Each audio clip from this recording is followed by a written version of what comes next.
तमाम योजनाएं ऐसी है जो गरीब लोगों के सहायतार्थ योजना है, उनका धरातल तक लाभ भी पहुंच रहा है। तमाम रेलवे स्टेशनों का सुदृढ़ीकरण भी हो रहा है, नवीनीकरण भी हो रहा है और विस्तार भी हो रहा है। रंगाबाजी के बयानों का कोई मायने नहीं है। ये रंगाबाजी राजस्थान के प्रभारी जरूर है, लेकिन कमज़ोर कड़ी है। तो रंगाबाजी की मुझे नहीं लगता कि कोई हैसियत है। चौमू के विधायक रामलाल शर्मा जी हमारे साथ हैं। इनसे जानना चाहेंगे सर, जिस तरह से नरेंद्र मोदी का राजस्थान का दौरा है सर, आप किस रूप में देखना चाहते हैं, क्या कहेंगे? देखिए, देश के प्रधानमंत्री नरेंद्र मोदी जी के नेतृत्व में चल रही सरकार के 9 साल का कार्यकाल सफलतापूर्वक पूरा किया है।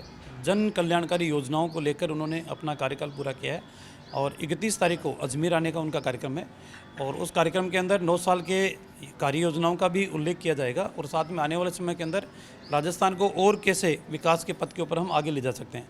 आज राजस्थान के अंदर लोक कल्याणकारी योजनाओं का जो पैसा आ रहा है, चाहे वो प्रधानमंत्री किसान सम्मान योजना का पैसा हो, चाहे प्रधानमंत्री आवास का पैसा हो, चाहे जल जीवन मिशन का पैसा हो, चाहे उज्ज्वला का पैसा हो, तमाम योजनाएं ऐसी है जो गरीब लोगों के सहायतार्थ योजना है, उनका धरातल तक लाभ भी पहुंच रहा है।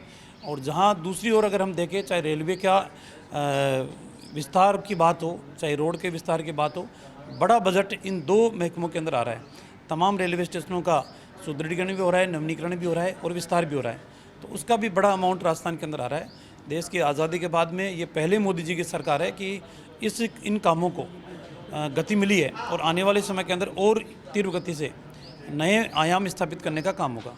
बिल्कुल सर, यही देखा गया तो राजस्थान के कांग्रेस जो प्रभारी है रंधावा जी, उनका कल बयान आया था कि उनका कहना था कि सचिन पायलट और अशोक गहलोत के अलावा भी हमारे नेता हैं। सर, इसके बारे में क्या कहेंगे? देखिए, रंगाबाजी के बयानों का कोई मायने नहीं है। ये रंगाबाजी राजस्थान के प्रभारी जरूर हैं, लेकिन कमज़ोर कड़ी है। मुख्यमंत्री अशोक गहलोत जी के सामने किसी की नहीं चलती। प्रभारी बहुत बोने हैं, इनकी कोई हिम्मत और हिमाकत नहीं है कि अशोक गहलोत जी के बाहर जाके ये कुछ कर पाएँ। पहले भी इन्होंने बयान दिया था कि मुझे इतना हल्के में ना ले, मैं अनुशासनहीनता की कार्रवाई भी करूँगा। इन्हीं के सामने इन्हीं के पार्टी के एक नेता धरने के ऊपर भी बैठे, भ्रष्टाचार को लेकर अजमेर से लेकर जयपुर तक की यात्राएं भी की, लेकिन कोई अनुशासनहीनता की कार्रवाई उनके खिलाफ नहीं हुई। इससे ये साबित होता है कि जब खड़गे जैसे बेरिंग लौट के चले गए अशोक गहलोत जी के सामने, तो रंगाबाजी की मुझे नहीं लगता कि कोई हैसियत है। बिल्कुल सर, जिस हिसाब से आईटी विभाग में 2 करोड़ 1 किलो सोना मिला है सर, उसको किस रूप में आप देखना है करप्शन को लेकर? ये तो एक वानगी पकड़ में आई है या संज्ञान के अंदर लोगों के आ गई, उसकी सूचना पुलिस को दी है और ये मामला उजागर हो गया। ये हर महकमे की स्थिति ऐसी है। जल जीवन मिशन के अंदर आप देखोगे तो भ्रष्टाचार के आकंड में डूबी हुई सरकार है। नियम और ऐसे बनाएंगे कि नियम बनाने के लिए भी करोड़ों रुपए लेते हैं और नियम की एक लाइन हटाने के लिए भी करोड़ों रुपए का भ्रष्टाचार होता है। तो नियमों के आधार के ऊपर भी कहीं जिले के अंदर एक साथ पुल करके टेंडर कराने का काम करते हैं, कहीं टेंडरों को टुकड़े करके टेंडर कराने का काम करते हैं। एक पुल करने के लिए बड़ी कंपनियों से पैसा खाने का काम कर रहे हैं, छोटे टुकड़े करने से छोटे ठेकेदार से पैसा वसूल करने का काम करें। तो सब जगह चारों तरफ भ्रष्टाचार है। करप्शन की बात कर रहे हैं, जिस हिसाब से करोड़ीलाल मीणा कल प्रेस कॉन्फ्रेंस भी किया था, उन्होंने 2016 और 17 का भी जिक्र किया था। उसमें कह सकते हैं कि भाजपा की सरकार भी था। सर, उसके बारे में क्या कहेंगे? देखिए, 2018 के बाद में आप आंकड़े उठा के देखोगे तो अधिकारियों की हिम्मत इसलिए बढ़ गई कि अलग अलग जिलों के अंदर अलग अलग विधायकों को इन अधिकारियों ने ही ग्रिप में लेके सरकार को बचाने का काम किया। जब सरकार को बचाने का काम अधिकारियों ने किया तो सरकार का प्रतिफल के रूप में भ्रष्टाचार के आखंड में डूबे हुए सारे अधिकारी हैं, चाहे वो किसी भी महकमे के हो। जिन जिन विधायकों ने, आपने देखा नहीं किस तरीके से एक बीटीपी के विधायक की गाड़ी की चाबी पुलिस की उपस्थिति के अंदर पुलिस के लोगों ने उनकी चाबी निकाल ली और जब तक कांग्रेस के नेता नहीं आए तब तक उनको जाने नहीं दिया।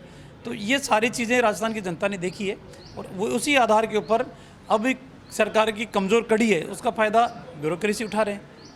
बिल्कुल सर, पायलट जिस हिसाब से उनका 15 दिन का अल्टीमेटम दिया है राजस्थान सरकार को, उसके बाद ये भी देखा जाए कि जो 15 अल्टीमेटम है उसी में मोदी जी का दौरा भी है। सर, ये आप किस रूप में देख रहे हैं पायलट? देखिए, मुझे लगता है कि सचिन पायलट और कांग्रेस की जो स्थिति है, सचिन पायलट ये चाहते होंगे कि पार्टी मुझे निकाले ताकि मुझे शहीद का दर्जा मिले और कांग्रेस पार्टी ये सोच रही है कि ये परेशान हो कि खुद ही पार्टी छोड़ के चले जाए ताकि इसको शहीद का दर्जा नहीं मिले। ये नूरा कुश्ती है आपस के अंदर।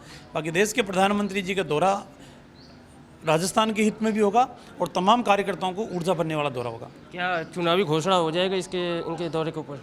देखिए, भारतीय जनता पार्टी अपने संगठन के आधार पे, संगठन के संकल्पना के आधार के ऊपर, संगठन रचना के आधार के ऊपर काम करने वाली पार्टी है। हमेशा हम संगठनात्मक कार्यक्रम भी हमारे होते हैं और विपक्ष में है तो आंदोलनात्मक कार्यक्रम भी हमारे होते हैं, इसलिए हमारी तैयारी तो शुरू से चलती रहती है।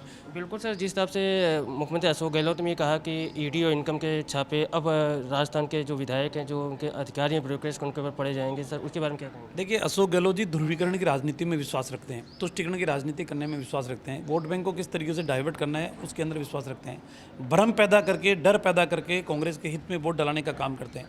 आप कई बार उनके भाषण अब सुनने को मिल जाएंगे, अगर मेरी सरकार रिपीट नहीं हुई तो ये लोक कल्याणकारी योजनाओं को हम बंद कर देंगे। ये डर के आधार पर लोग उनसे जुड़े। तुष्टिकरण की राजनीति के आधार के बीजेपी आ जाएगी तो तुम्हारे को प्रताड़ना झेलनी पड़ेगी, ये डर के आधार पे वोट हासिल करने का काम करते हैं।